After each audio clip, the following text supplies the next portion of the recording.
I was taking Mom to the hospital when noticed the nurse was trying to hurt her. Excuse me, miss, you're making a mistake. That syringe should go into the brachial artery. You're in the wrong location, and that's dangerous. Are you trying to tell me that I don't know how to do my job? I have been doing this job longer than you have been alive. No, you're going to hurt my mother. Bummy, be quiet. Stop disrespecting and let the nurse do her job. No, don't touch her. What is going on here? Your nurse got the location of the brachial artery wrong, and I was trying to correct her, but she wouldn't listen. I'm sorry, she reads a lot of books and she is convinced she knows as much as a doctor. But she is correct, the nurse is wrong. Ma'am, your daughter just saved your life. Hello, my name is Bummy from Nigeria, and I am just 15, but I'm already the world's youngest doctor. And today, I will tell you about my crazy adventure. Before that, please like and subscribe. It all started when I was little. My mom used to take me to the library where she worked and leave me to wander around. That's when I found my interest in medicine. By the time I was 6, I knew everything about the human body. But it only started to bloom when I met Dr. Jeff the other day. He told me I had a photographic memory and encouraged me to pursue medicine. While my classmates struggled to understand fractions, I had already figured out algebraic equations. School became boring, so after school, every day, I would go to Dr. Jeff's hospital, and he would let me observe everything and instructed me to perform some procedures from simple to more complex. Bummy, you've learned too fast. I hope someday you have a chance to spread your wings further, 'cause soon I'll have nothing else to teach you. Then, one day, I was sitting on the porch to finish my medical illustration when I noticed a group of foreigners approaching. Turns out they are American aid workers who would be staying in our neighborhood for a while with some humanitarian projects. Days after, they were carrying out an immunization exercise. Everything was going great when suddenly one of them fell to the ground. I ran to the scene as fast as I could to see him choking. Blood was nearly drained from his face. Without thinking further, I ran back into my house and grabbed my aid kit, but was blocked by some woman. Kid, go play somewhere else. Don't take up oxygen here. Someone's choking. Do you want me to help your friend or not? Upon that, I immediately dunked the Swiss knife in alcohol to sterilize them, made an incision, and then placed the straw as a temporary breathing tube. The man who was almost turning blue took his first breath. Let's get him to the hospital. It's not far from here. I called Dr. Jeff to inform his situation, and a few days later, the man finally woke up. That night, someone knocked on my door, and I was surprised to see the woman that day. Hello, I'm Carol. Sorry to disturb you, but I came to talk about your daughter. I have traveled far and wide, but in my life, I have never met a genius like her. I think that an American education will do so much for her. America? My sweet child was fine here. No offense, though, but I'm afraid a life here is not the ideal environment for her to develop. But America will. We can get her into a gifted program and make sure she reaches her full potential. But who is going to take care of her? She would live with me. I promise I would take care of her like my own daughter. And the next time you see Bummy, she will have become the extraordinary doctor she was meant to be. What do you say, baby? I didn't like the idea of leaving my mom alone here, but that's when what Dr. Jaff said earlier echoed in my mind. Right, that might be a chance that he meant. Mom, I want to go. The goodbyes were quick, and I was on the plane heading to California with an eager heart toward the new land of dreams ahead. Welcome to America. Please feel at home. Oh God, my phone has been buzzing since they talked about you on Facebook. Hang on, I need to take this call. You must be Bummy, right? So you're the girl our mom can't shut up about. Hi, nice to meet you. Are not welcome here. What? Oh, great. You have met my kids, Camille and Ted. Welcome home, Mom. I made dinner. I hoped we could sit and you can tell us all about your Oh, not today, sweet pea. A show wants an exclusive on you right now, Bummy. Now? But That means people are super excited about you. Come on, let's go. Then Carol took me somewhere else with a bunch of strangers holding some kind of lights that blinded my eyes. Suddenly, a man walked toward me. You're Bummy, right? Hi, I'm Martin. Can we start now? Start what? Without letting me catch up on what's going on, Carol already had me change into stiff clothes and pushed me into a chair opposite the man. Good morning, everyone. Our show today has a special guest, Bummy Alana, the youngest doctor from Nigeria. Or maybe the world. Bummy, why don't you start by telling us your first case? Hi. When I was 6, my friend was choking on a bone, so I performed the Heimlich maneuver as I read it in a book before. And the show continued with loads of questions about me. I answered them all, but to be honest, I don't know why I was doing what here. I felt such a relief when it ended. But the next morning... Oh, there you are! Rise and shine, my little genius! We have a busy day today. I laid out your clothes, so get ready. We leave in 1 hour. I thought it was a one-time thing. It rather turned into my daily routine.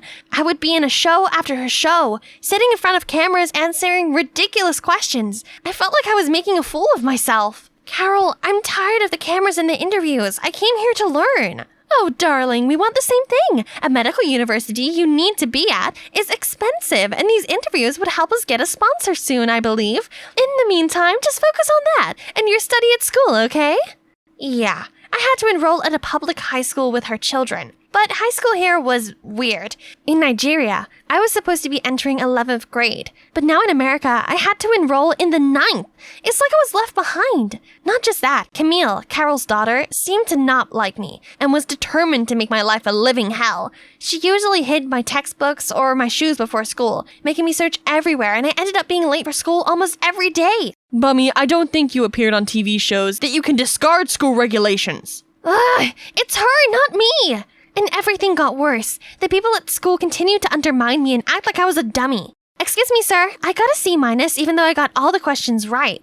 Well, you didn't use the words from the textbook like I asked. But I'm correct. Shouldn't I be allowed to express my answers in my own words? Not in my class. Genius, they say. That day after school, I was home to find all of my clothes all torn apart. That's when I saw Camille smirk. You ruined my clothes! Next time, your clothes won't be the only damaged things if you stay here.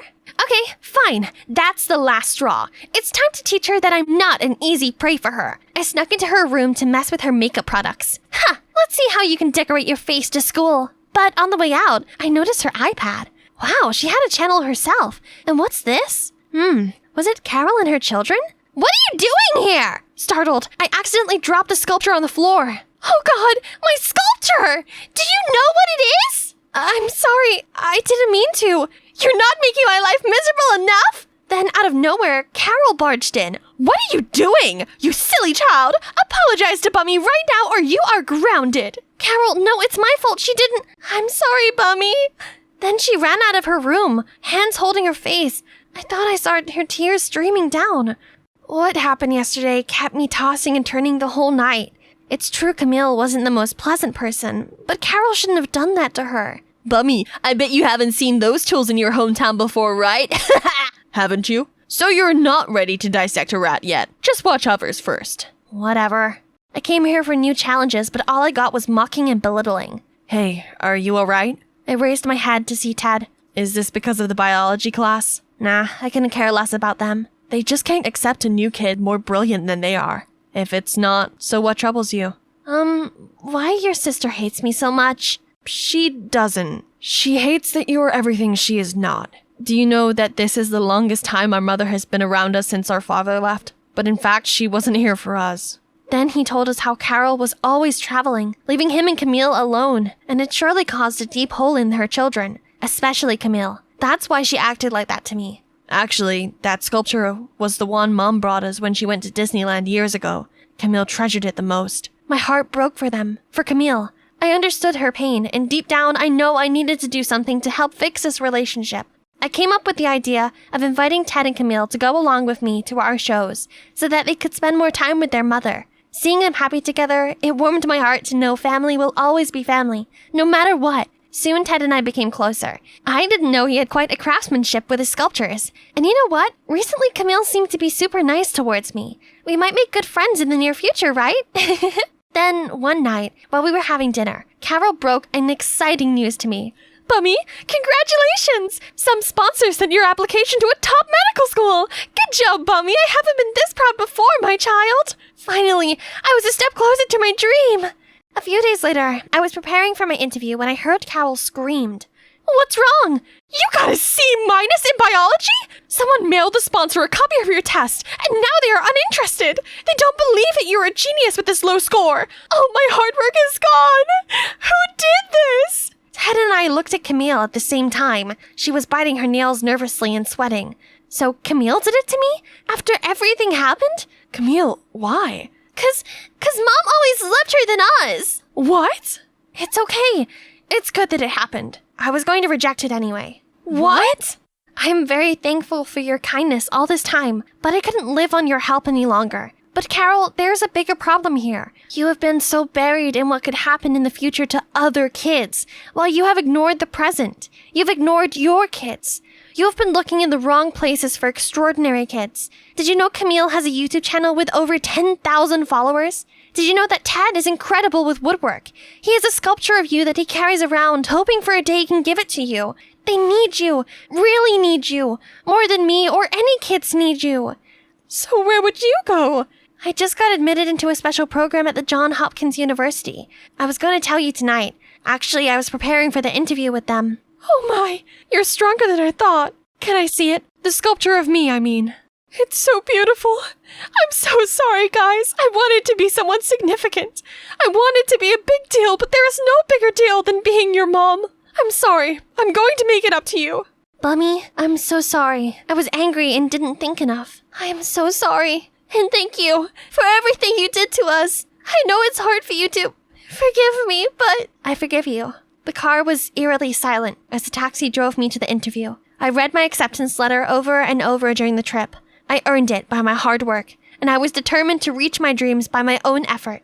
Finally, I could come to the place where people saw my true potential and attempted to help me reach my fullest. And here I was, ready to hold my dream medical degree. Our school has never witnessed a prodigious student like Bummy Alana. Only in 1 year, she has not only finished her course, but also contributed greatly to endoscopy surgery of the U.S. with her new discovery. Thank you, Mr. Adams. First, I couldn't find enough words to tell how glad I am for all the opportunities America has given me. The dean offered me a position here at the university. I am grateful, but I had to reject it. The woman who first took me to America thought she was saving me, but she never realized I was where I needed to be. My home, where I was much needed than here. So, I'm going back home to my family in Nigeria, and I hope to use all my knowledge to help my community. But whenever American needs me, I'll always be here to offer my humble help. Here they are. Carol, Ted, and Camille were also here to celebrate with me. They were all sad to know I was not staying here, but life is always open for a reunion, right? And finally, I was home, with Mom and Dr. Jeff. One day, I was checking the new pack of medical equipment sent from America when I saw a sculpture of me. You sent for me? I didn't think you would make it. As long as it's you, nothing's impossible. Oh, wait. Hey guys! Hi, Bummy! Welcome to your mother-daughter channel. My name is Carol, and this is my extraordinary daughter, Camille. They send their regards. Hey guys, I'm Vanessa, and I want to tell you about my first love. So, do you all remember your first love? Yes, right? I mean, come on. How could you ever forget that first time butterflies in the tummy feeling, hand-holding, and that kiss? In the heat of first love, it's easy to believe this will last forever and be a true fairy tale. Only so many first loves lead to a messy breakups that turn into a nightmare. My first love was with a boy named Julian, but you'll have to stick around to find out if our love story was a fairy tale dream or a fairy tale doom. Julian and I started off as friends, best friends. He lived across the street from me, and our families were close. We hung out all the time, so much so that our parents teased that we'd get married one day. At the time, I thought, no way, but we were just kids back then. Then, when I was about 10, I started to look at him differently. He was so cute and sweet, and I thought about him all the time. He liked me too, right? I mean, he bought me my favorite candy, let me play video games with him, and stuck up for me when these boys from school teased me. And then when I was 15, Julian and I were at our favorite spot. It was a really big old tree in the middle of the park. We went there loads and would lean against the tree trunk, do our homework, listen to music with one headphone, read books, basically anything relaxing. That's when he told me the shocking news. His dad had a new job in Germany, and they were moving there. What? How could this be? I was so surprised, I started crying. I expected him to comfort me, but instead he took out a pocket knife and started to carve on the tree. When he finished, he said, "Ta-da! How does it look?" He'd carved J Heart V in it. Oh gosh, he loved me too. I felt myself turn bright red and didn't want him to see me like that. So looking downward, I went to punch his arm but punched his face by mistake. Oops.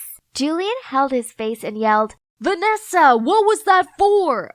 I'm sorry, I didn't mean to. Julian, I feel the same. I told him. We both started laughing. Then we pinky promised each other that we would keep in touch. He took my hand and told me, Ness, I'll come back for you, I promise. Then he leaned in and kissed me. And wow, it was truly magical. And then he left. The first few weeks without him were the hardest. I didn't really have any other friends, and I was so bored and lonely.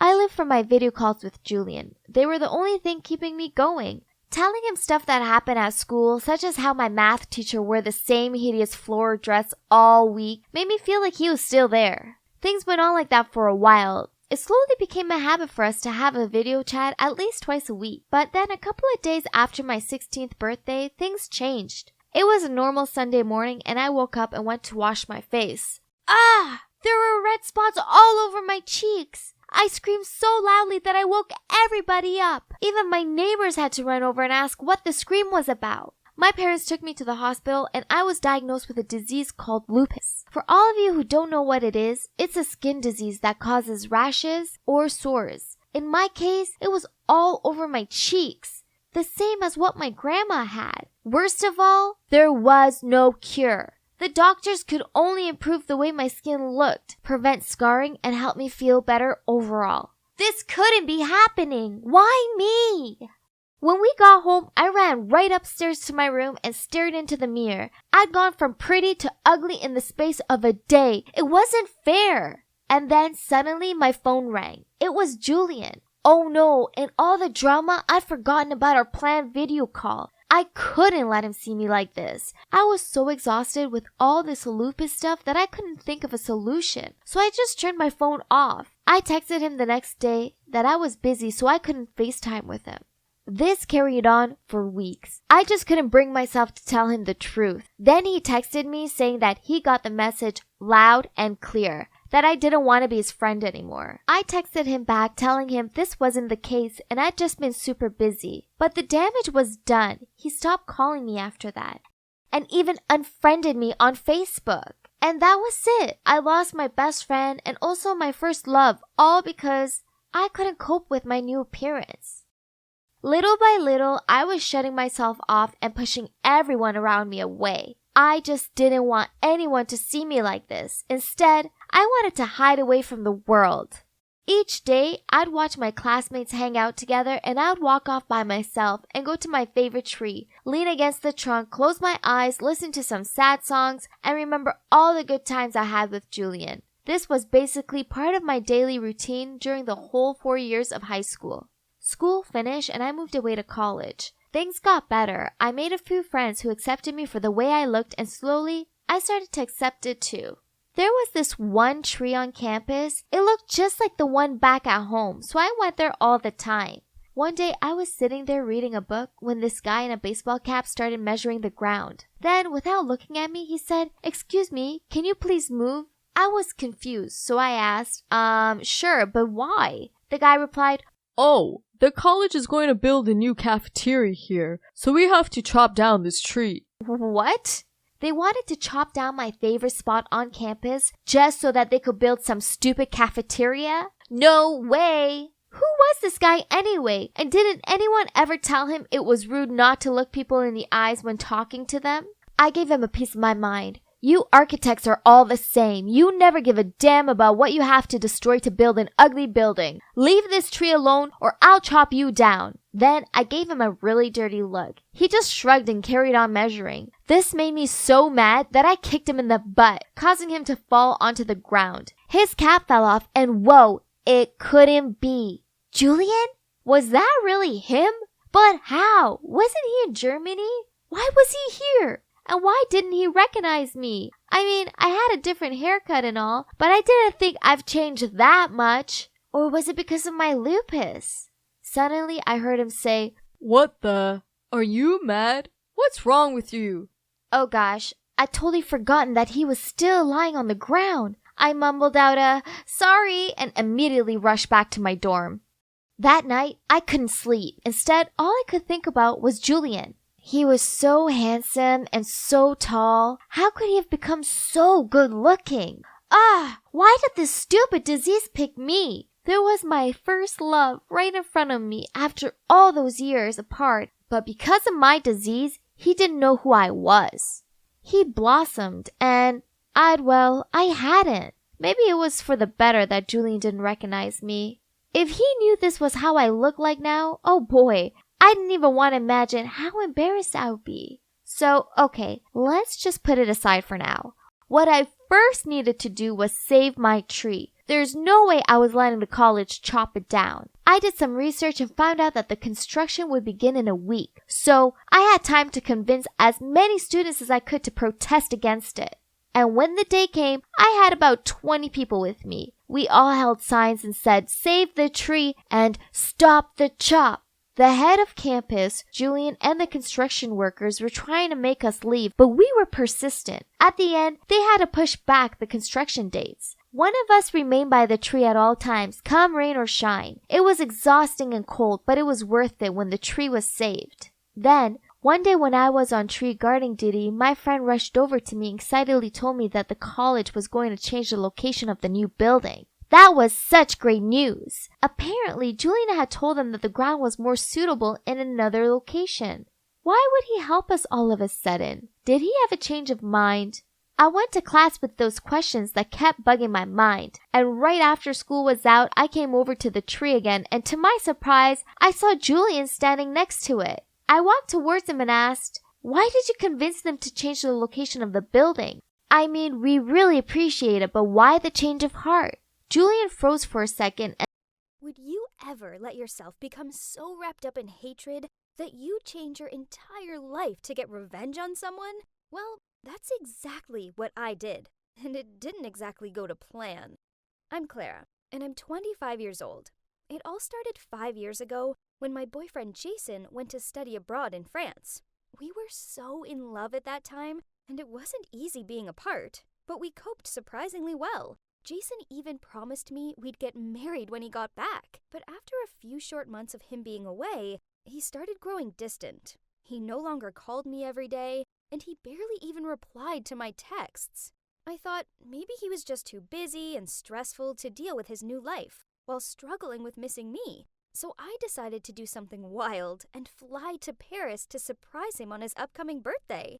I hadn't really thought about it. I just excitedly got on the flight and taken a taxi to his apartment. But, well, the moment I saw him walking into the lobby, I instantly regretted it.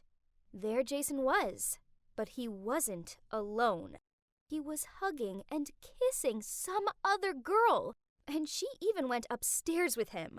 I felt my blood boil, and I wanted to scream, but instead, I just left. I was so upset, but I was also angry.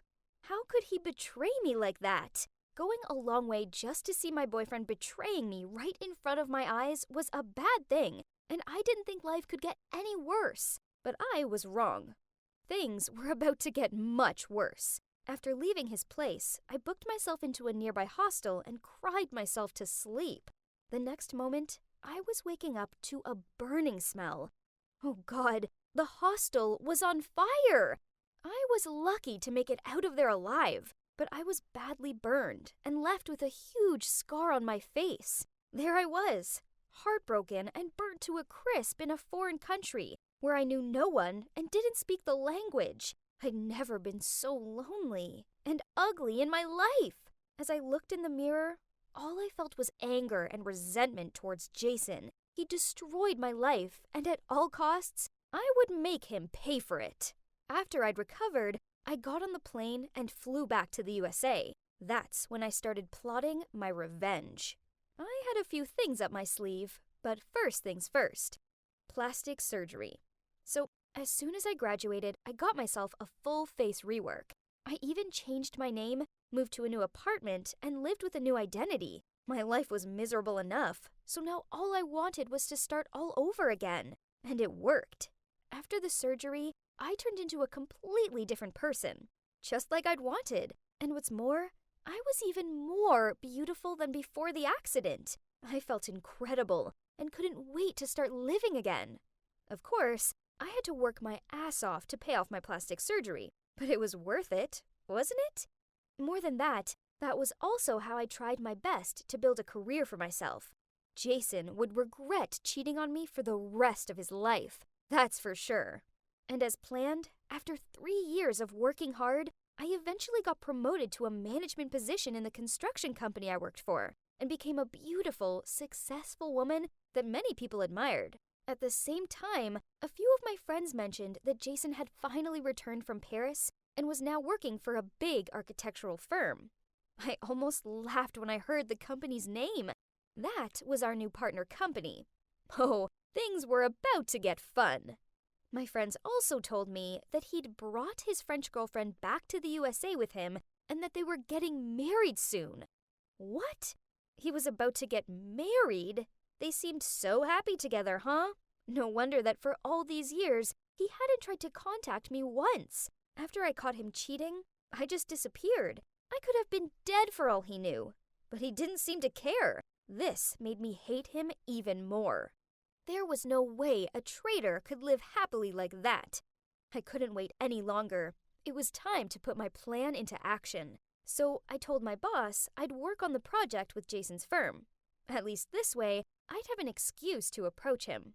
At that first meeting, I made sure I looked as beautiful as possible and waited with bated breath. Of course, Jason didn't recognize me. And well, would you believe it? He kept looking at me and flirting with me. I found it hilarious and so kept flirting back. And eventually he got the hint and asked me out. What a jerk! Now I understood why I was abandoned in the past. Even when he already had his fiancée, he could still flirt leisurely with others. His poor fiancée. I kept playing along, and even made plans to befriend his fiancée, Valerie. I knew she hung out in a certain cafe, so one day I went there and accidentally bumped into her, dropping water all over her gorgeous outfit. I kept apologizing and told her I'd pay to get it dry cleaned, and eventually we started chatting and hit it off. We exchanged numbers, and I asked if she'd like to go shopping sometime, which she agreed to. This was way too easy. A few days later, we went shopping, and it didn't take long before she started confiding in me about how lonely she was, and that other than her boyfriend, she didn't know anyone here. I smiled sweetly and told her I'd happily be her best friend. At the same time, Jason and I were dating. I pretended to fall for him, even though inside I was furious at him. I even told him I'd share some confidential work documents with him if he pampered me and treated me like a princess. He seemed totally in love with me and spent all his spare time taking me out to dinner and buying me expensive gifts. It seemed like he was no longer interested in Valerie. Obviously, Valerie came to me and told me that she was very sad because the wedding was coming soon, but her fiancé was just cold and acting weird.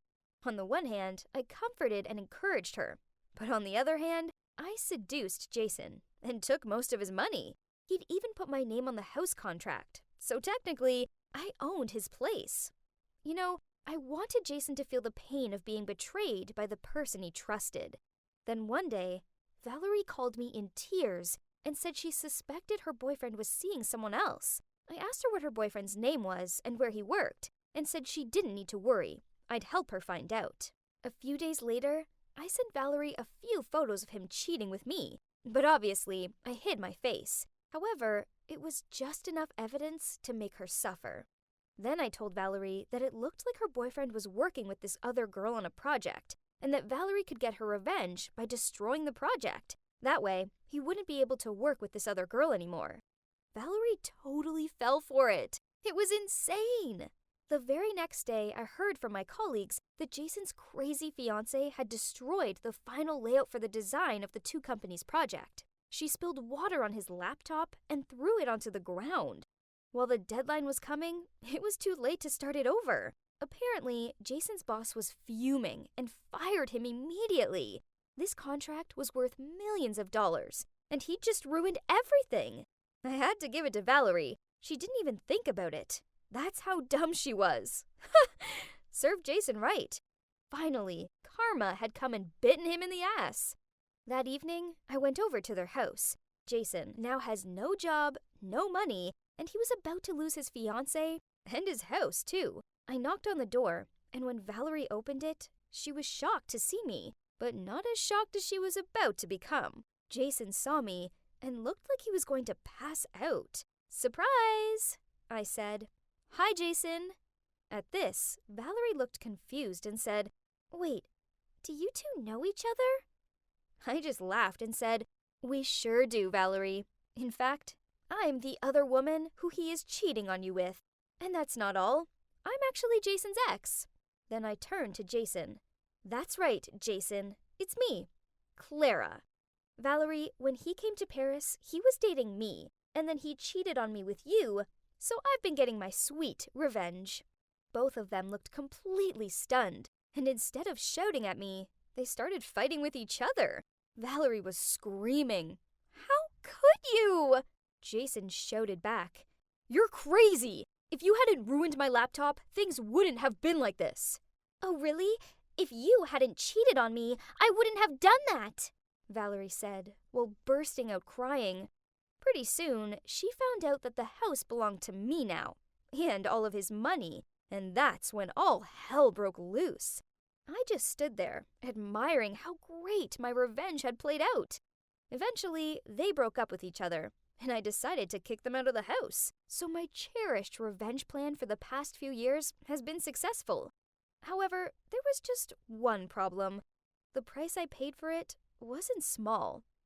When I showed up at work the next day, everyone was whispering about me, saying the project I'd been working on had been a complete failure, and that it was all because I seduced the guy from our partner firm, even when he was about to marry his fiancée.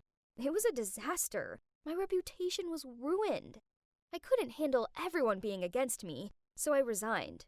I decided to spend some time at home for a while, trying to clear my head. I didn't get it. I'd spent years plotting my revenge, and now that it had finally been a success, why did I feel so bad? I'd been so caught up in ruining Jason's life. I hadn't thought how it would affect my life too. I'd been delusional. Above all, the joy and satiety of watching the two of them move out of the house was just temporary, and what remained after that was just a feeling of emptiness. What had I been doing? I was just ruining people's lives, especially with Valerie. She was so innocent in all of this. How could I have been so cruel? Then one day, as I was walking down the street, I saw her at the bus stop, and she looked so sad and thin, and it tormented me. That poor girl didn't deserve this. I couldn't just stand there and do nothing. I had to apologize, so I raced across the street. But by the time I got there, the bus had come, and she had gone. I decided to call her instead. I asked if we could talk, and at first, she refused. But once I said sorry and told her how terrible I felt about everything, she agreed to meet me. I was holding the keys to her old house, and as she walked towards me, I handed them over. She was surprised, but then I started to explain. "Valerie, I'm so sorry. I didn't want to hurt you. It's just that Jason broke my heart, and for years all I thought about was destroying his life the way he destroyed mine. I didn't realize you were so sweet, and now I see how awful I was to you. You don't deserve any of this. You trusted me, and I completely betrayed you." At first, Valerie didn't say anything. Then she started shouting at me, saying she'd thought of me as her best friend, and that she felt so pathetic for trusting me. At this point, I burst into tears. I was a monster. The minute I started crying, something changed in Valerie. She hugged me. I couldn't believe it. After everything I'd done to her, she still wanted to hug me. We were there hugging and crying, and yep, finally something good had come out of all this mess. I had a friend, and very quickly, this friend will become my best friend for sure. You guys, honestly, I don't recommend wasting your time on revenge. I threw away so many years of my life obsessing over hurting Jason, and in the end, it just hurt me and poor innocent Valerie. From my own experience, I just want to tell you that always be the bigger person and live for yourself, not for others. I am who I am, but you're just too selfish to accept it. And also, you love the person you created in your fantasy, not me. So, I think we should end it here. It's for the best. So, that's me there. Yep, the blubbering girl. And the boy, that's Edward, the love of my life. I knew this would happen, as it's said as much in both mine and Edward's horoscopes. It'd been written in the stars. How unfair was that? It all began on a normal, sunny day. I started it as I always did, by reading my horoscope. My eyes widened when I saw what it said. Today, your paths will cross with your soulmate. Oh, my days, this was it. I was finally going to meet my Prince Charming.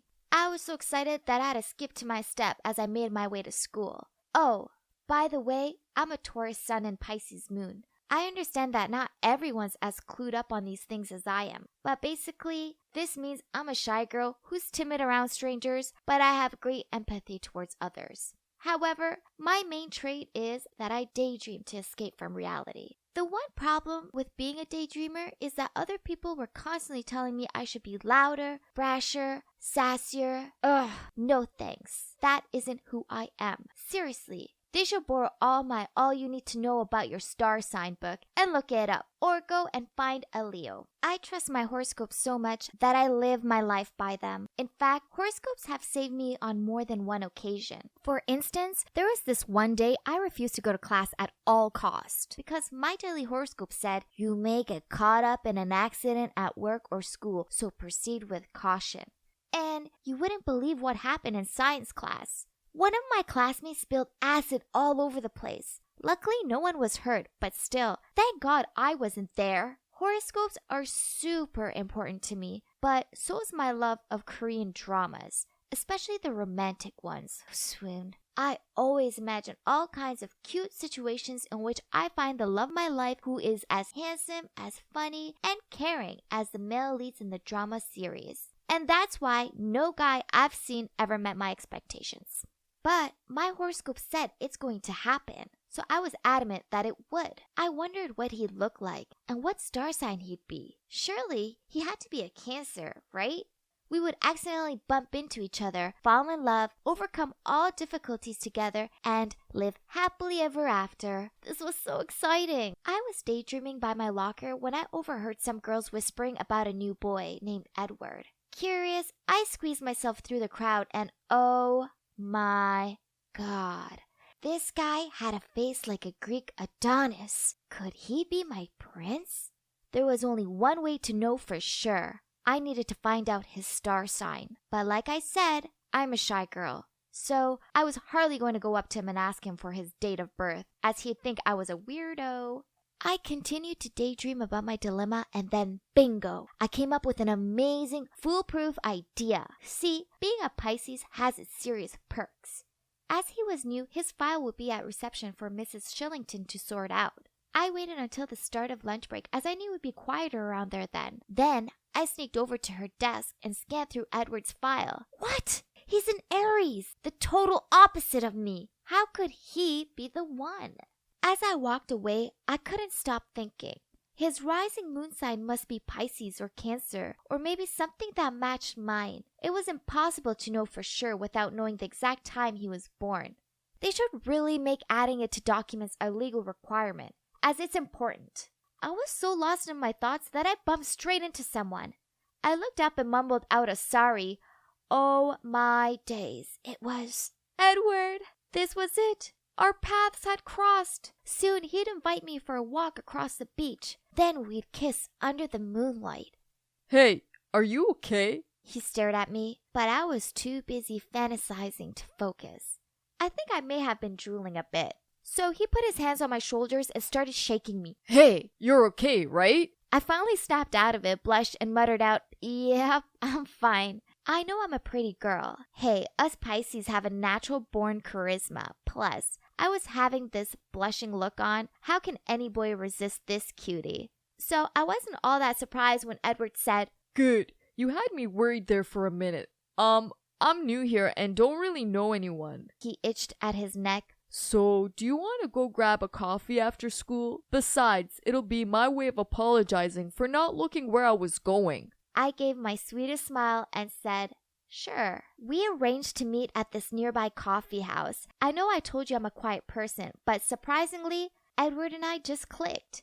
We shared a muffin and he told me meeting me had been the best part of his day. He even asked for my number before I went home. Yay! Oh, I also found out what time he was born.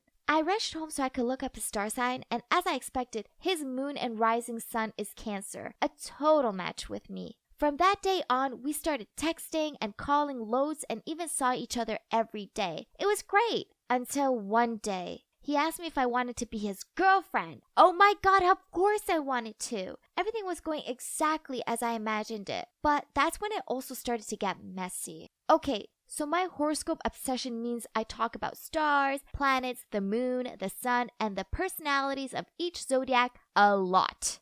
I know this drives him bonkers, as he's such a skeptic. One day in his horoscope, it was written that he should take it easy today and avoid strenuous exercise. But Edward had an important basketball match at school. I begged him not to participate, but he wouldn't listen. He said it was absurd. The team needed him and he couldn't let them down on a whim. I was frantic with worry that he was going to break his leg or something. I couldn't let this happen, so I put some laxative syrup in his water bottle. A few spoonsful would be enough, right? But I think I may have poured a little too much as he disappeared into the restroom for hours. Oops. The team lost. But at least my boyfriend didn't have any broken bones, right?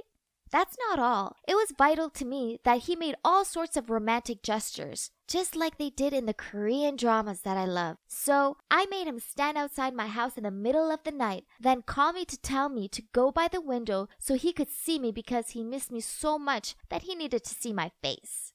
This was so romantic, especially when it rained. Nothing's hotter than your boyfriend standing under the rain in front of your house. Although I thought it was totally normal, Edward didn't think so. He thought I was insane, and he ended up with a cold afterward. Then one morning, I checked our horoscopes and I stared at my phone screen in shock. We were gonna break up, and that's when I got a message from him. We need to talk. Meet you after school. Oh Jesus, this wasn't a good sign. Did he really want to end things between us? All day long, I played out different scenarios of us breaking up in my head. Talk about torture. By the time school ended, I just wanted to get this over with, then go home and cry into my pillow.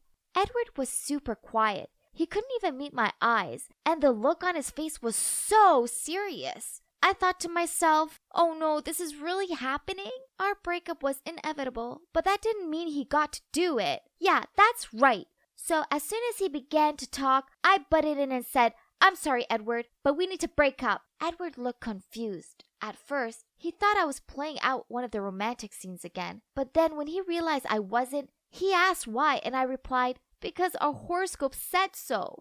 Angrily, he replied, Alice, I was going to introduce you to my parents tonight because I love you. What? He wanted me to meet his parents and take our relationship to the next level? Stammering, I quickly tried to correct myself, but he didn't listen. You trust some garbage from the internet more than your own boyfriend. I am who I am, but you're just too selfish to accept it. And also, you love the person you created in your fantasy, not me. So, I think we should end it here. It's for the best. Then he left me standing there alone in floods of tears. I couldn't stop thinking about Edward and how devastated he looked. Did I misread the horoscopes? Or maybe they were wrong? I love him and he loved me too. We were meant to be, right? Suddenly, I knew exactly what I needed to do. So the next evening, I went around to Edward's house. He answered the door and gave me a confused look. Alice, what are you doing here? I messed up and I'm so sorry. Please forgive me. He snorted. Is that so? What about if your horoscope tells you different tomorrow? Then what? It doesn't matter. I shook my head. I'm willing to make some changes. Why do you think I'm here? I'm ready to take the next step in our relationship and meet your family. I held a box of chocolates up. Does your mom like chocolates? At first, he was silent, but then he smiled and pulled me in for a hug. Yes, Alice. My mom loves chocolates, but I love you more. Phew. So, I got my boyfriend back and also met his family, who turns out are super nice. I try not to mention horoscopes too much, but I may have asked his sweet mom if she's a Libran. Yup, she is. I knew it. As for now, I'm still reading my horoscopes, but I'm not taking them quite as literal anymore. I've learned that the stars tell the possibility, not the truth. At the end of the day, everything that happens to me is based on my own decisions and actions, nothing else. Hey, horoscopes led me to find Edward, but they also almost caused me to lose him forever. And there's no way I'm making that mistake ever again. Oh, my sweet little Jake. I'm glad you're back. I missed you so much. These were the first few words I heard from my mom after a seriously long sleep. But why couldn't I move my body? Oh my God, was I paralyzed? A doctor appeared and told me everything. Oh, Jesus. I'd been in a coma for 5 months. Yeah, you heard me right. Not 5 days, not 5 weeks, but 5 freaking months. The good news was that I wasn't paralyzed. I just needed some therapy to strengthen my muscles. So you're probably wondering how I ended up in a coma. Me too, so I asked my mom. Sweetie, you had your headphones on and you were singing along to some tune. You were so loud I could hear you outside while I was gardening. So I waved at you to quiet down, but you tripped over your sneakers, fell out the window, and knocked your head on the flower pot. What? That was so dumb. Why couldn't it have been something cool like I took on a mugger or tackled a shark or something, huh? Anyway, therapy became the norm for me. But where were my dad, my girlfriend Jenny, and my best friend Ben? None of them visited me, not even once. And they were all ignoring my calls and messages. I asked Mom about it, and she told me Dad was on a business trip. Ben had moved towns, and I'd already broken up with Jenny before the coma. Huh? We'd broken up? That couldn't be. I didn't remember us breaking up. In fact, the last thing I do remember was sending her a cheesy meme of a cat and telling her she was perfect. Boy, this sucked. Finally, I was discharged from the hospital. My first stop was Jenny's house. I pounded on the door, and eventually she stuck her head out and said, Jake? You're awake? Yeah, exactly, I'm awake. I asked her why we'd split up, and she shook her head and told me we hadn't. The only reason she hadn't answered my calls was that she thought it was a joke. Then she told me to go home, as she was busy at the moment, and then she closed the door on me. Weird. But at least we hadn't broken up. Maybe she was nervous. Oh, and she wanted to do her hair and makeup to look pretty in my eyes. Well, that must be it. It made total sense now. Girls are weird sometimes. So I had school tomorrow, but I knew I needed to catch up on the happenings of the world first. So I went online and did some research. What? Pass me the tissues as I was about to cry.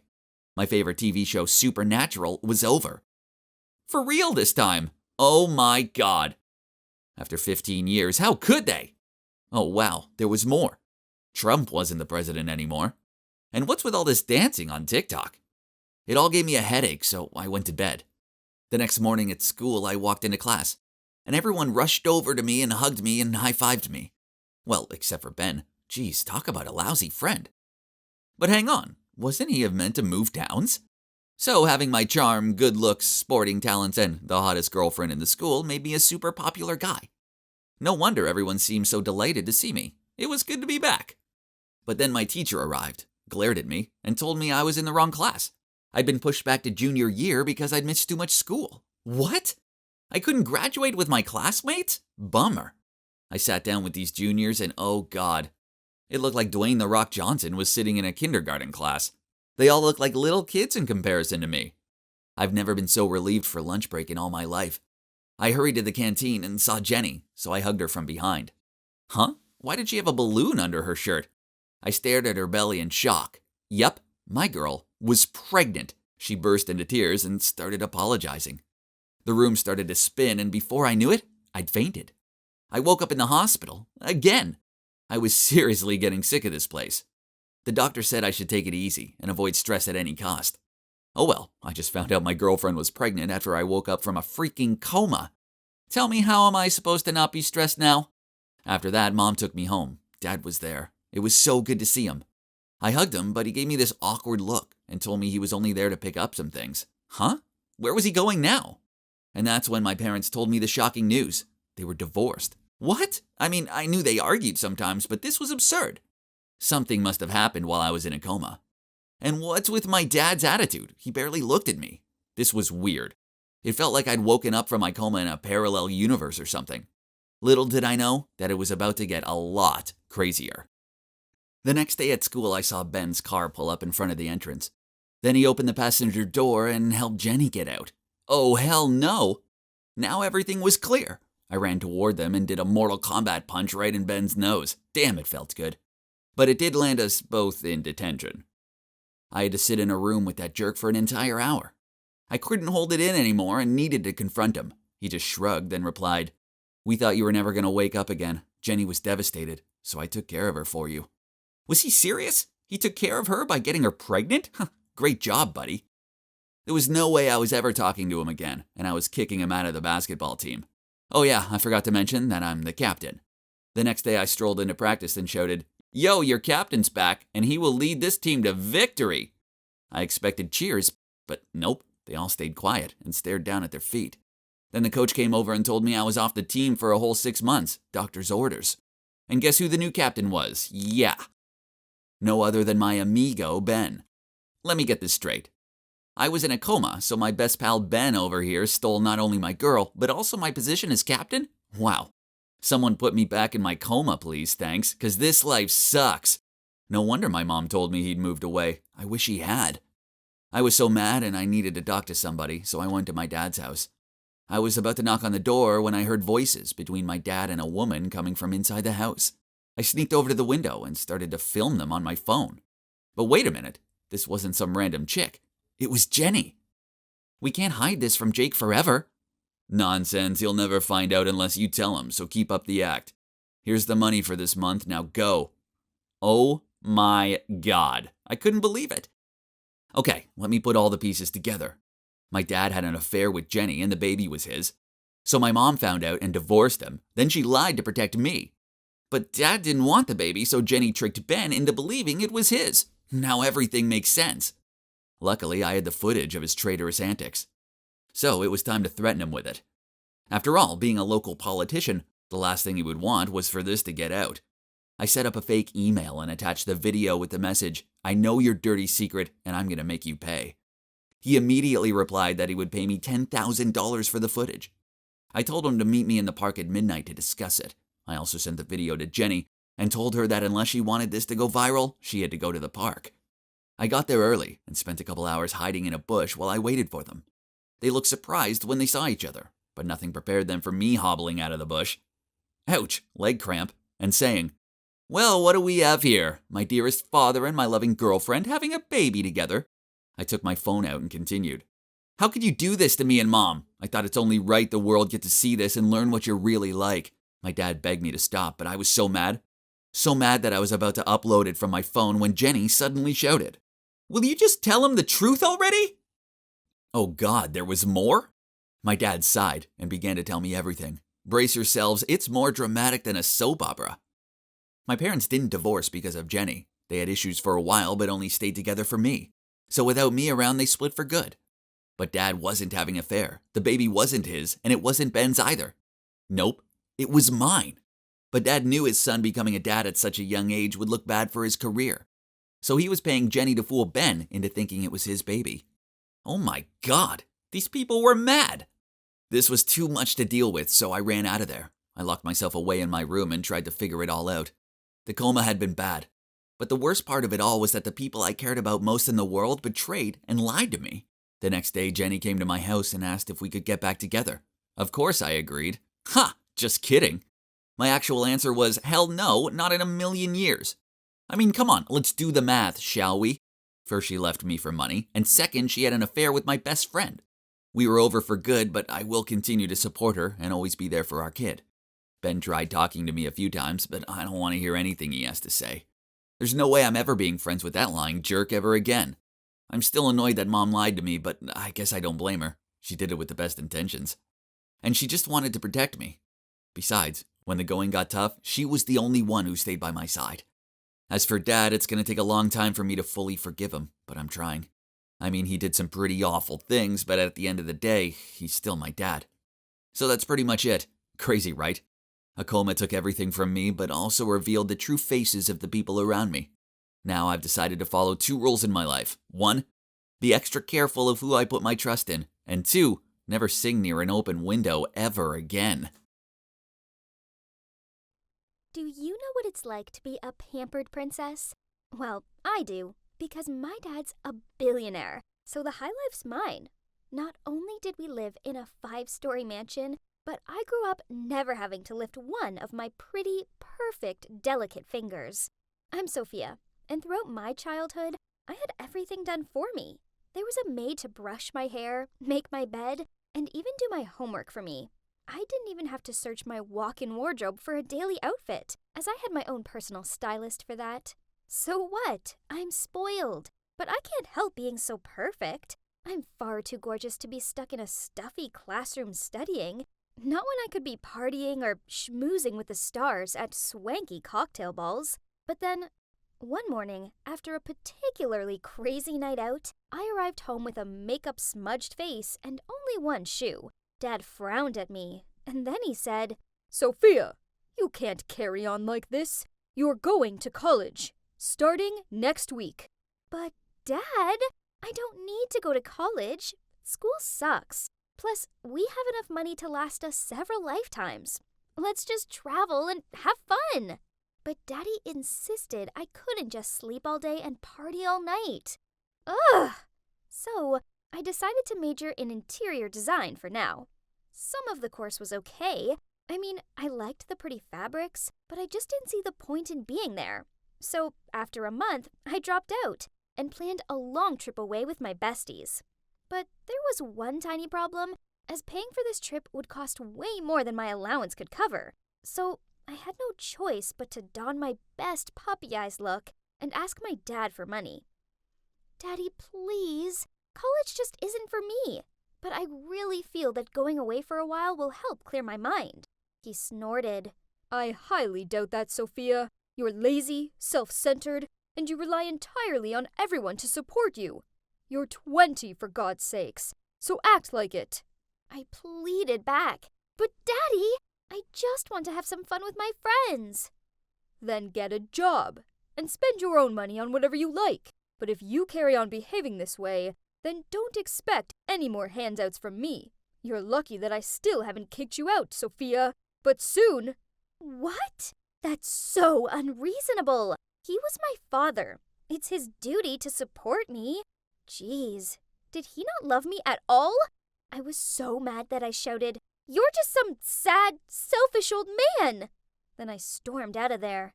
I was instructing my maid to pack my suitcases when my mom came in and handed me a bank card, saying it's a secret between us two. Yay! Thanks, Mom. Now let the dream voyage begin. Wow, it really was heaven to me, with cocktails in the pool and lazy beach days. Well, at least, that was until my friends said they wanted a day exploring. It was hot and sticky out there, but I didn't want to be left alone, so I reluctantly tagged along. We ended up in this small forest area, and I chose to sit under a parasol while my friends went to take a dip in the nearby waterfall. Because, duh, I wasn't ruining my hair for anyone. I didn't understand how this could be anyone's definition of fun. I just hoped that my friends would hurry back. Then I heard footsteps. I turned around, thinking it was the girls, but instead, there were two men with balaclavas on. Oh no, this couldn't be good. I jumped up to my feet and began to run, but my designer sandals weren't made for swift exits, and soon they caught me. I screamed out as a smelly cloth went over my mouth. After that, the world began to darken around me. I flickered my eyes open. Jeez, it was so sunny. Where were my sunglasses? That's when I heard two voices, and I remembered being kidnapped. I heard the one man say, "Got her phone?" The other replied, "Of course. I don't want to upset the boss." I was so scared that I pretended to still be unconscious. Then suddenly, I heard the sound of the engine starting. I opened my eyes and saw the men driving away. Now, I was all alone in some field. What? Why would anyone kidnap someone, then just leave them in the middle of nowhere? My friends must be so worried about me. I needed to contact them. But how? I had no idea where I was, and no phone. Ugh. I should find a way out of this deserted place first, then borrow someone's phone. The kidnappers had left a bag next to me, which had a bottle of water, some snacks, and some gross-looking sneakers in it. Yuck! But I had no choice but to put them on, as my sandals were now torn. Ew! I would need so many pedicures to recover from this. I took the bag with me and started walking. After what felt like hours of torture, A farmhouse finally came into view. I whooped with joy and knocked on the door, but no one answered. I know trespassing is wrong, but this was an emergency, so I pushed the door open and ventured inside. I was just going to make a quick phone call, then I'd leave. But then I accidentally stumbled and knocked over a vase. A smashing sound broke the silence. I panicked and was about to run away, but from upstairs, a man came down and shouted, "Stop! Thief!" Before I could explain, he grabbed my hand and pulled me back. I tried explaining that I wasn't a thief, but he gave me a skeptical look and said, "Well, in that case, you can leave once you've paid for my vase. That's a collectible." What? This ugly thing? Ugh. I told him I would as soon as I made a phone call, so he doubtfully passed me his cell. I stared at it. Turns out I have never cared to remember any of my friends' numbers. I then thought about calling my parents, but no way. I was mad at Dad, and asking for his help right now only meant accepting defeat. No, never. I told the man I would pay when I got home, but he refused to let me go. After a while of arguing, he forced me to stay and work for him until I paid it off. He even made up an agreement and made me sign it. And what other choice did I have? Yep, I was completely stuck here. This was the worst day of my life. He said his name was Manson. Then he showed me where I'd be staying. This had to be a joke. It was a barn. Literally. There was an uncomfortable-looking bed in there, and I could hear horses neighing in the barn next door. Was he kidding me? I was sitting there in despair when my stomach rumbled with hunger, so I barged into the kitchen and ordered Manson to make me some food. But he just pointed at the eggs by the stove and told me to make myself something to eat. Sure, I'd definitely do that. If I knew how to cook?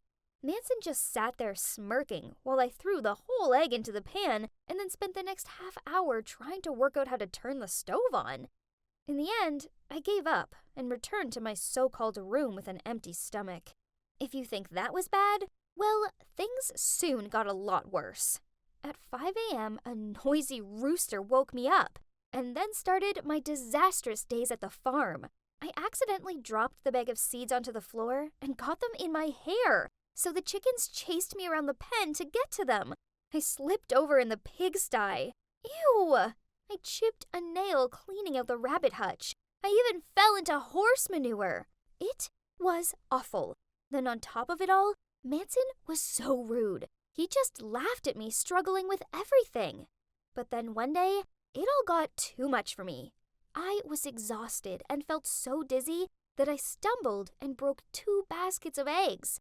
It really hurt so bad, and I was even in tears, thinking Manson would be mad.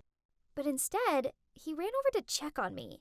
Then, he even cooked me a nice meal and told me that I'd been doing a great job, despite the accidents. Whoa, what's with this personality change? So, maybe he wasn't as bad as I thought? Over the next few days, I actually found myself enjoying Manson's company. We sat by the fire pit and watched the sunset. We went horse riding, and I managed not to fall off. And he even taught me how to cook. That's when I realized 2 things. Firstly, I'd been a brat. I was lazy, selfish, and I took everything for granted. But now I realized that with hard work came reward. And secondly, I realized that I liked Manson. A lot. So I decided to do something nice for him. I gave the barn a makeover. It was just simple things, really. I put a rug down, added some plants, hung up a few pictures and fairy lights. Then I dragged Manson over to have a look. He peered around the barn, then smiled. "Sophia, this is so lovely." Then he awkwardly looked down at his feet. "Look, I need to tell you something. It's your dad. He hired those men to kidnap you, then paid me to let you stay here." I laughed over that ridiculous joke, but then he continued. "Your dad wanted you to change your outlook on life and understand the value of money. He only has your best interest at heart." Wait, was this all just a setup? With teary eyes, I looked straight at Manson and said, "I was going to tell you that I have feelings for you. But I suppose you don't feel the same. I need to go. Please tell my father to send someone to pick me up ASAP. Unless he's okay with me walking all the way back home without any phone or cash. Then I hurried out of there. He shouted after me, but I ignored him. I was so angry and upset. I continued walking until a car eventually pulled up alongside me. It was our family's driver. He took me home. Then I locked myself in my room, refusing to come out. It took a few days for me to calm down enough to go confront my father. And when I did, well, I found myself running into his arms and telling him how sorry I was. He looked so shocked. I finally realized that my dad only did that because he loves me, and he wanted me to see the true values of life. I told him I would resume my studies at college, but there was something else I needed to do first. I showed up at Manson's doorstep with some carrots for the horses and a new vase. On seeing him, he grinned, then gave me the biggest hug. Guys, life isn't all about designer clothes and expensive holidays. Sometimes a stinky farm full of even stinkier animals and a cute guy, well, that can be the best place in the world. As for the future, well, Manson and I are both taking it slow and seeing where it goes. I do have big plans for his farm, though. I'm helping him renovate the barns into holiday cottages so other people can sample the country life too. A part of me will always be a pampered princess, but as for the other part of me, well, it turns out she can make a mean egg bagel and outrun a pen full of chickens. Don't take life for granted. It doesn't matter how pretty and rich you are. Instead, there's far more to life than just that. Hi everyone, I'm Emma, and this is my story about what can happen when someone gets so jealous of you, they try to ruin your life. It all started with my mom. She's a beautiful woman, and I took after her. So, when she divorced my dad and we moved to a new town, obviously I started a new school. That's when the trouble began. I became popular very quickly, but not with the girls. It was the boys who went wild from me, and it drove me crazy.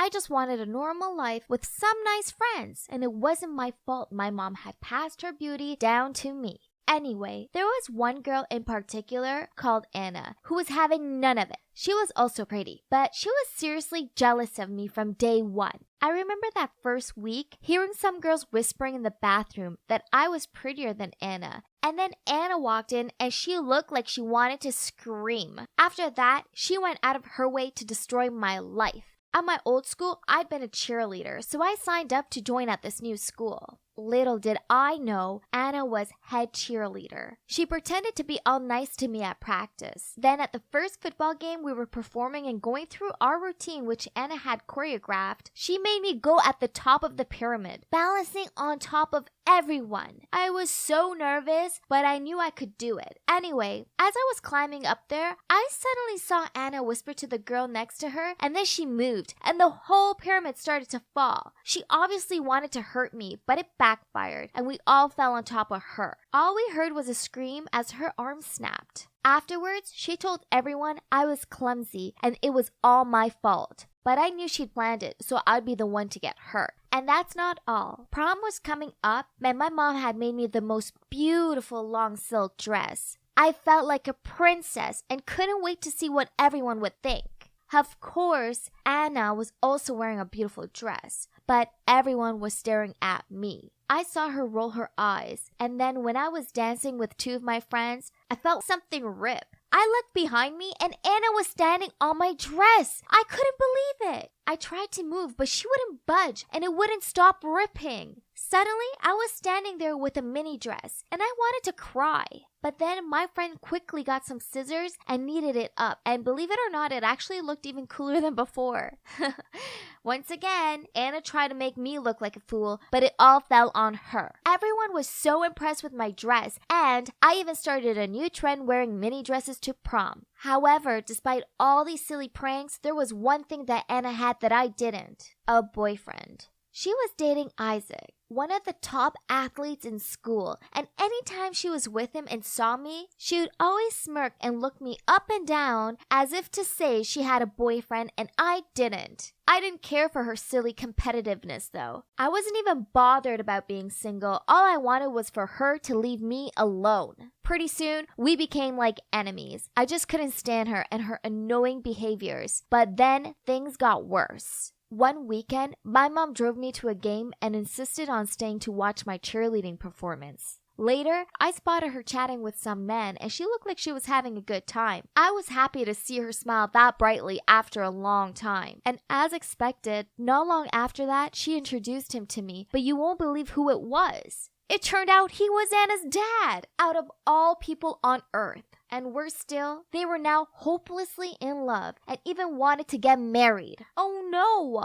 If I knew who he was, I would have broken them up from the start. I couldn't be Anna's stepsister. This was my worst nightmare. And when Anna found out about this, she started to treat me even worse. One time, I was walking in the canteen when suddenly someone pushed me. I went flying and ended up bumping into a boy who fell over too.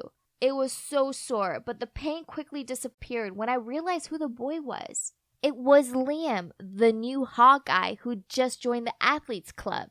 I kept apologizing to him, but he just laughed and said it was okay, then helped me get up and took me to the nurse's office to make sure I wasn't hurt. Afterwards, he even asked for my number. I couldn't believe it. I was actually blushing over a boy. Then I went back to the canteen and there was Anna, staring at me all angry. I didn't even have to think twice about who'd push me. Obviously, Anna.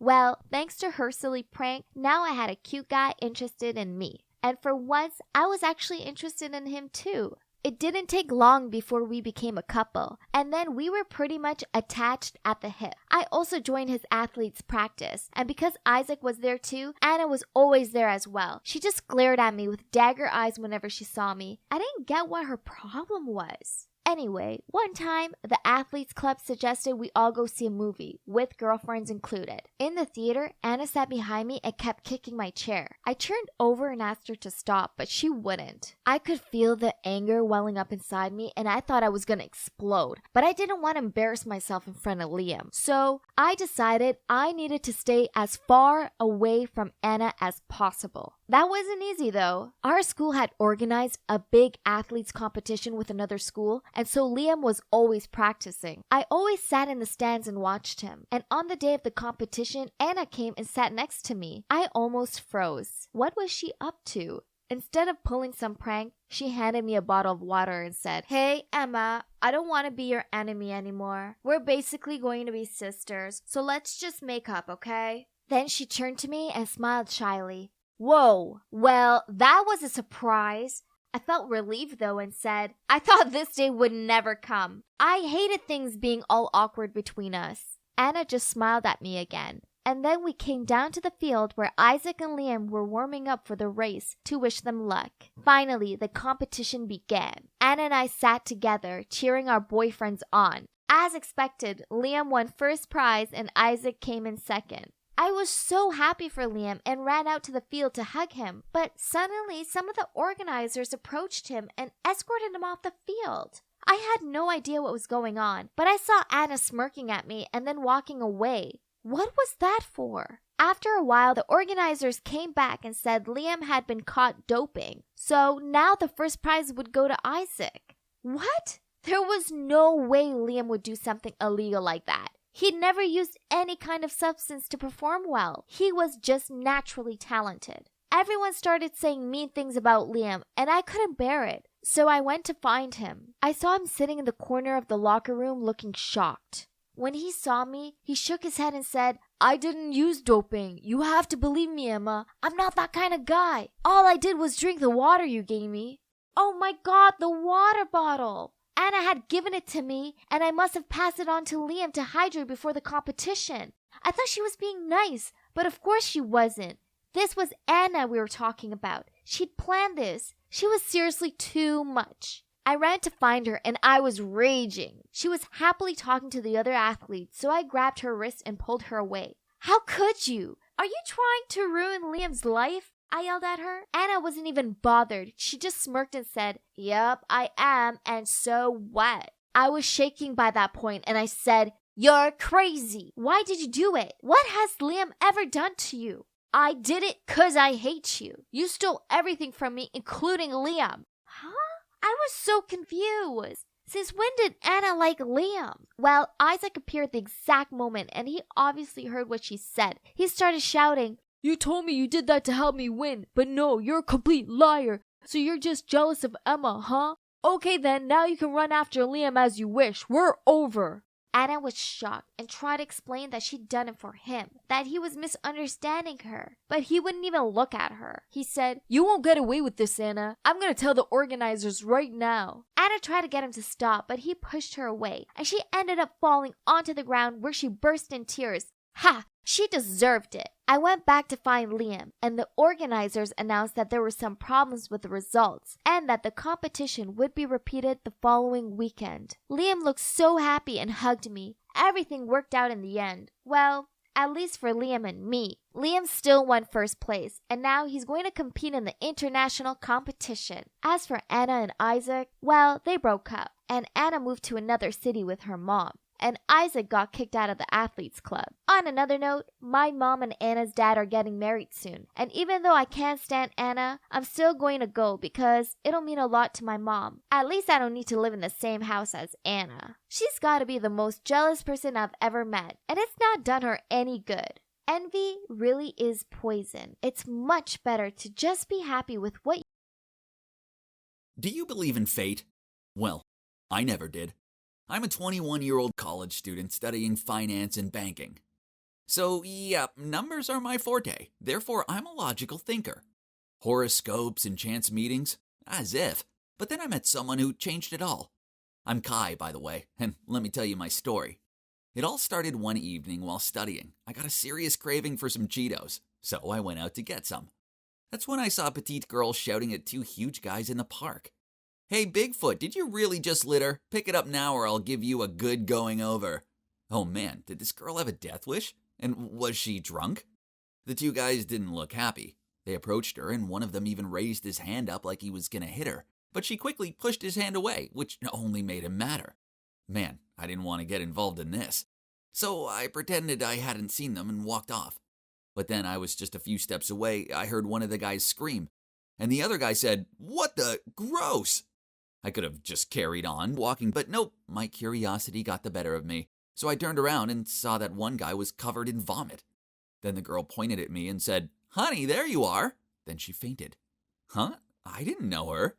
I was staring at them, looking perplexed, when one of the dudes yelled, "Why are you still standing there? Quickly take your crazy girlfriend home if you don't want to taste my fist." I was so scared I hurried over and carried this girl off. I had no idea who she was or where she lived. This was crazy. I placed her down on a nearby bench and looked around for those guys, but luckily they'd gone. I didn't know what to do, so I left her there and walked off. But then I started to feel bad. Was I too heartless? What if something else happened to her? So I went back and gave the girl a piggyback ride back to my house. Jeez, she was so much heavier than she looked. As soon as I dropped her onto the couch, her phone rang, so I answered it. "Hello?" Then the person on the other end of the line asked, "Who are you? Where's my friend?" I muttered out my address and was about to tell her to come pick up her friend, but she already hung up. Why was she so rude? I'd almost bust my back carrying her friend to safety. How annoying. This night has been far too dramatic for me, and worse still, I didn't have any Cheetos. I decided to take a shower, then get some sleep. But as soon as I stepped out of the bathroom, the doorbell rang. I presumed it must be the girl's friend, so I answered the door. Then two cops immediately pushed me against the wall and handcuffed me. Before I could fathom what was happening, one of them said kidnap and assault accusations had been made against me, and I was escorted to the station. What? I tried to explain what happened, but they wouldn't listen to me.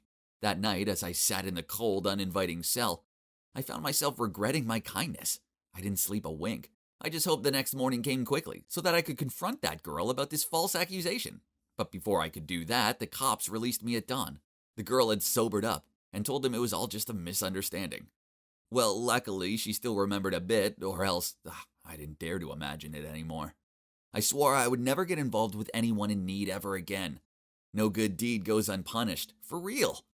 A few days later, when I was watching TV, someone knocked on my door, and you wouldn't believe it. It's the drunk girl.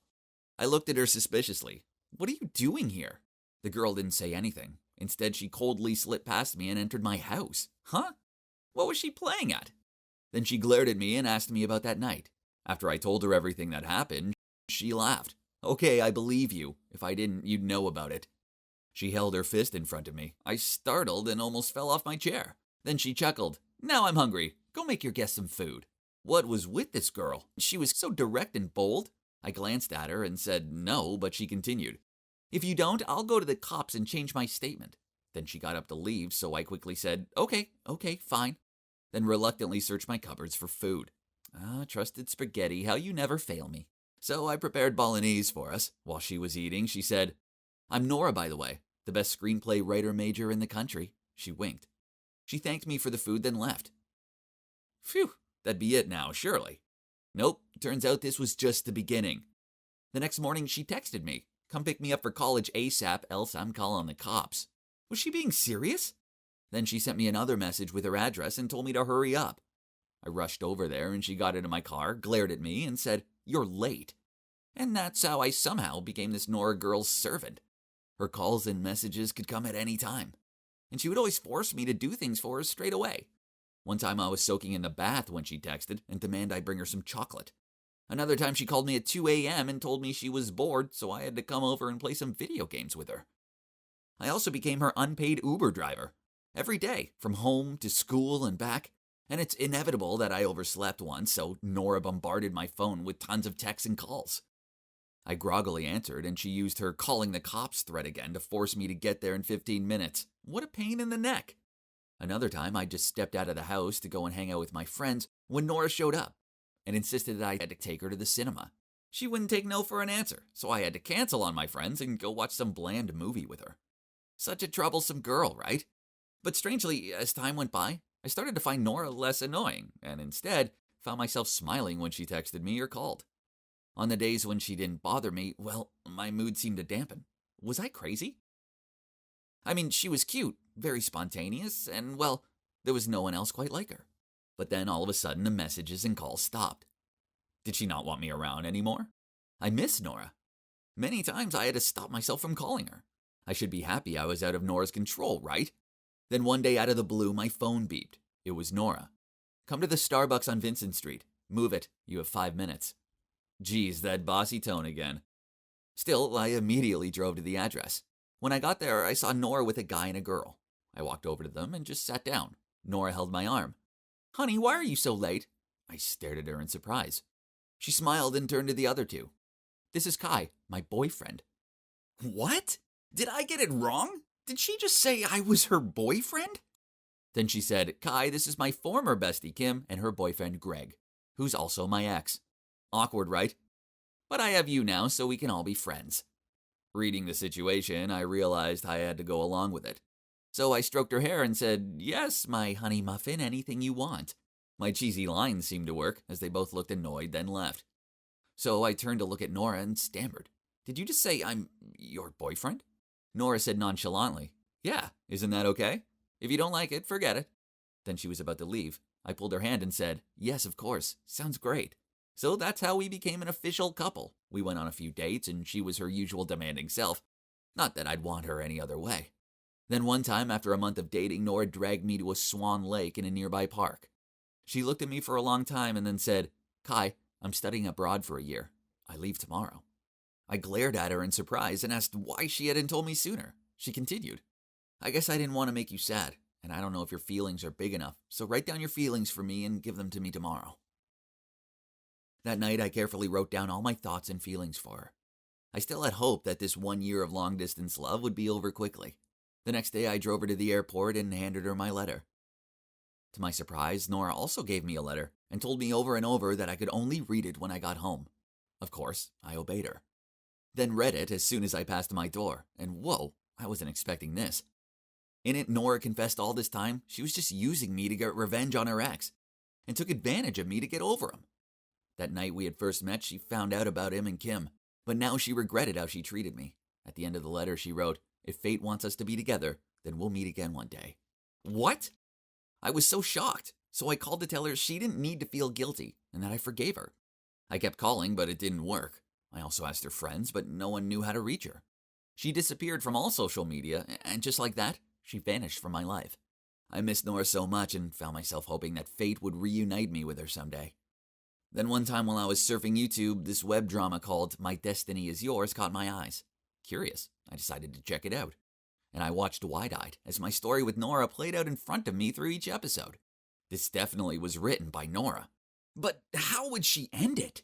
It stopped at the part where the girl left and cut off all contact with the guy. An announcement popped up on the screen. The finale was launching at 9 p.m. tonight. I anxiously watched the seconds tick by. During the last episode, the two characters met up at a Swan Lake. I had a hunch, so without a second delay, I immediately ran to the Swan Lake in the nearby park. My heart flipped when I saw a girl standing there. It was Nora. Man, I ran so fast and hugged her. She hugged me back, then said, "I was a little nervous you wouldn't see the movie." Then she smirked. "But it doesn't matter anyway. I could have just texted you, come to the Swan Lake now, and you would have come, right?" Then we both burst out laughing and continued to hug each other. Well, you see, fate brought me and Nora together, and this logic-loving skeptic is now a big believer in destiny. How about you? Have you found your destiny yet? The buzzing of my phone woke me up. Ugh, what was this? It's 6 a.m. for Christ's sakes. "Go away," I slurred at my phone, trying to reach my arm over to shut it up. The buzzing stopped briefly, but then started up again, so I answered it with a frustrated, "Yeah." My girlfriend Nayla replied, "Samuel, my roomies are going away for the night, so hurry over and bring me a big kiss." Well, that sure got my attention. I sat upright and replied, "Sure, babe, I'll shower then come right over." "Ooh, I love it when you freshen up for me," she giggled. Anything for my girl. I was so excited that I whooped and fist-punched the air, then rushed out of bed to go get ready.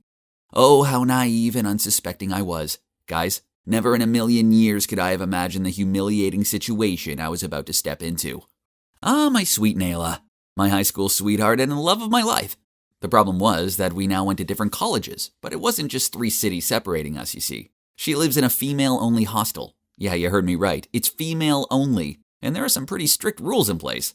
The main one being, guys are only allowed to visit on weekdays between 10 a.m. and 5 p.m. What a bummer. If this wasn't bad enough, Nayla's 2 roommates, Phoebe and Luna, were man-hating vultures. Shudder. Phoebe hated men because they'd cheated her out of money not once, but twice. As for Luna, well, I don't really know what her problem with guys was. I think she just likes copying Phoebe. So you see, that's the reason why I never stepped foot in there, not even during visiting hours. But now they were away. I was free to visit my girl without fear of them circling me with their death stares. I showed up smelling of my fave aftershave, and with a box of candy. It was so good to spend some time with Nayla, but geez, these visiting hours passed by quickly. Soon 5 p.m. arrived and I had to leave. It was even stormy out and I wasn't looking forward to the trip back. "Don't go," Nayla pulled on my arm. "I have an idea. Seeing as how my roomies are away, you should stay the night until the next day's curfew." She chewed on her lip. Wow, she was so sexy. She knew I couldn't resist it when she did that lip thing. I hugged her and said, "Now you're talking."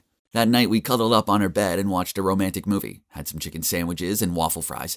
And with the sound of the storm outside as our setting, we French kissed.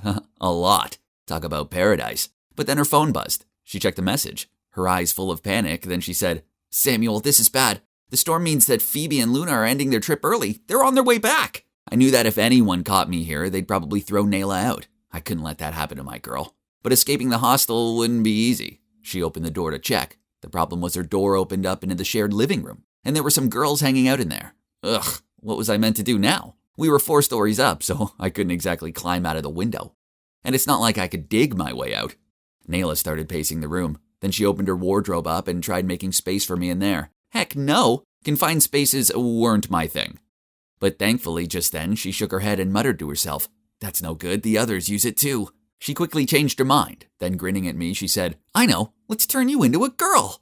Immediately, she pulled out from the wardrobe this long wig we used last Halloween. Putting the thing on my head, she continued, "Almost, I know, you need makeup."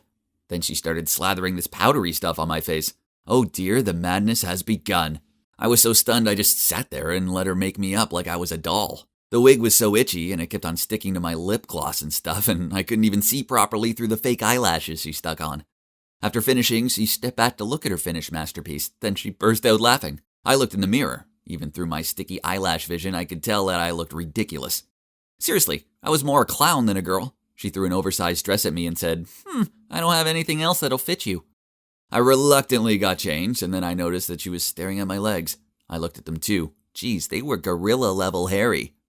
Don't worry, I'll sort those out for you. The next thing I knew, she was positioning me down on her desk chair and then passed me a towel, in case of emergency. Then she started preparing the wax strips. What could be so bad about a little bit of wax, huh? Then she ripped it off. Oh, good God, the pain! I began to perspire and bit down on the towel to block out my screams. Why did girls put themselves through this torturous activity? No thanks, I'd rather be hairy. The last wax strip was the worst, and my screams escaped out of the towel. Oops! I immediately jumped on the bed, facing the wall, and pulled a blanket over my head, while Nayla tried to put away all the makeup and stuff as fast as possible. The girls in the living room for sure had heard me and rushed inside. Behind them were Phoebe and Luna, who just got home. What's with the screaming, and who is she? Phoebe pointed at me. I thought I saw a spider, but it was just a clump of hair. And this is Sam, Samantha. She's my friend, but she's come down with a fever and she's gonna have to stay over. Suddenly, the blanket was pulled out and a hand came towards my forehead. My heart stopped beating for a second. Then Luna said, Yup, she's on fire. Let's leave her to rest. Phew, that was a close one. Turns out the waxing session had heated me up so badly that I ended up drenched in sweat. So I could totally pass for being ill. Luckily, after that, the other girls left the room to give me some space. Nayla cuddled up to me and whispered, You're doing great. We need to keep this up till morning. Then you can leave when the boys are allowed here. I gave a meek nod. I was too afraid to talk in case someone heard me. This was bad. But I guess all this drama wiped me out as I managed to fall asleep. I awoke to someone pounding my shoulder. Hey, you're snoring like a grunting pig, Nayla hissed at me. After that, I lay there wide-eyed and terrified. I didn't dare fall back to sleep. It was going to be a long night. The minutes went by so slowly, but then, oh no, Mother Nature called. I tried crossing my legs, but it didn't help. All I could think about was the beach and a waterfall, and I had to go to the bathroom right now. The room was dead quiet, so the other girls must be sleeping, right? I tiptoed through the room, then to the living room. Not familiar with the house, I had to use my hands to guide myself. Then suddenly, I accidentally touched something soft. While my brain was trying to work out what it was, I felt a slap across my face. Then a girl said, Hey, what are you doing? Horrified, I tried to squeak out a sorry with the girliest voice I could, then hurried off to find the bathroom. But that was not all. While I was in there, the door suddenly opened, and a girl saw me peeing while standing up. Damn it, I should have locked the door. Then she yelled out, What on earth is this? I finished what I was doing, then turned around to try to explain, but the girl looked so terrified as she pointed at me and stuttered, Ghost! Ghost! Oh right, my wig was hanging down over my face, so I probably looked like that spooky girl from The Ring. I froze there, not sure what I should do next, when the other girls gathered around me. Luckily, my babe ran over and put her arm around my waist and said, Sorry, girls, my friend often sleepwalks, and combined with the fever, well, it's made her delirious. Then she quickly pulled me back to her room and everyone dispersed. Phew, that was a close call. After that, I lay in bed too afraid to cough, flinch, and basically breathe. It was the longest and most tiring night of my life. Finally, morning arrived. This ordeal would end soon, right? Wrong! Phoebe and Luna wouldn't leave the room at all. What was going on? Didn't they have lives to lead? In the end, Nayla asked them, You two don't have classes today, huh? They must have shaken their heads or something, and then she said, Oh, okay. There's a new clothes shop open in the mall. Want to check it out? Without responding, Phoebe sprang to her feet, walked over to me, pulled back the blanket, and tugged at my wig. Then, with a massive smirk on her face, said, Game over, Samantha! Shocked, me and Nayla tried muttering out explanations, but Phoebe rolled her eyes. Quit it. I can recognize a man from a mile away. Besides, his boots are under your bed. Then there's his aftershave. It stinks. She waved her hand in front of her face. Well, you fooled me. Luna stared at me. Actually, your makeup's pretty good. Huh, but not me, Phoebe sneered. I only kept quiet because I don't want to get Nayla kicked out. That, and it was kind of funny watching you both try to keep up the pretense. She glared at me. But I suggest you leave before I change my mind. I headed toward the door, but then Nayla said, Babe, you may want to change first. Oops. In all the drama, I'd forgotten I was still dressed up as a girl. She handed me some face wipes so I could remove the makeup. Then I changed back into my clothes, muttered out an apology to her roomies, then hurried out of there. So this happened a while ago, but just thinking about it still makes me cringe. Oh, the shame. I haven't seen Luna and Phoebe since, and I don't think I'll ever be able to look them in the eye again. One good thing to come out of it, that Nayla and me are now stronger than ever. The things we do for love, huh? So that's it, the most cringeworthy episode of my life. Yep, I know, it's so humiliating. So what about you? How bad is yours?